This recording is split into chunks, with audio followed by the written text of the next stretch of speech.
Здравейте хора, аз съм Кеша и днес ще ви покажа как да използвате програмата за снимане на клипове Mobizen.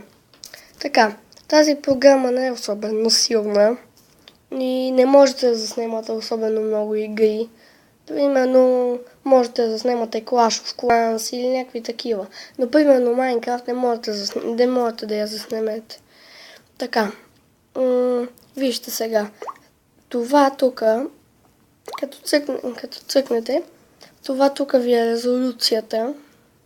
Това тук в FPS-то ви е, аз съм си го нагласил на 30, иначе примерно е това резолюция 480p, можете и по-високо, аз така съм си решил. Тук в FPS-то ми е 30, може и повече да е. Тук това е лого, значи да имате тук това кръгче вдясно.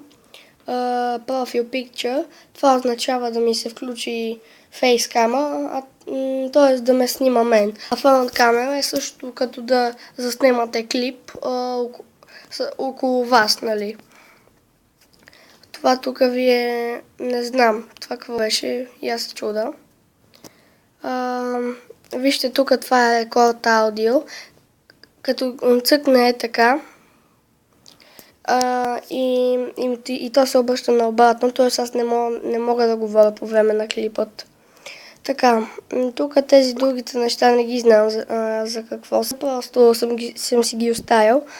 Тук като цъкнете върху рекорд скрин, тук ви излиза от програмата и тук ви се появява кръгчето.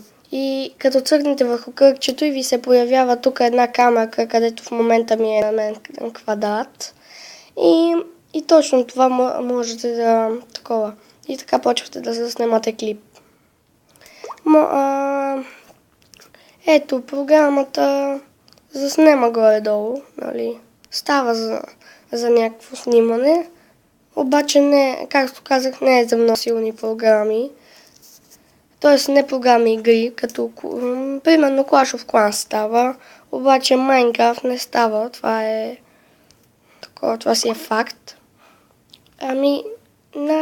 Това е. Аз исках да ви покажа за клипът. Също така искам ви за изтеглянето и отваряте в Google Play, пишете Mobizen, ето аз ще го направя сега. И като цъкнете тук, пишете ето Mobizen е последното. И ето имате две възможности. Mobizen Screen Recorder, това е за такива телефони като HTC, LG, Lenovo и такива.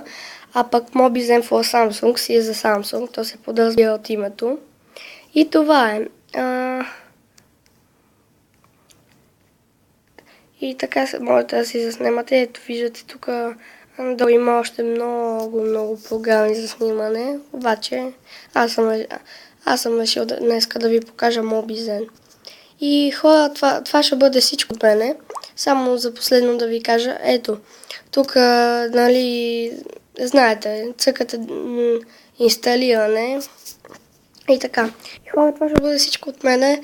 Надявам се клипа да ви бъде полезен и благодаря на тези, които са ме гледали и до нови срещи. Чао!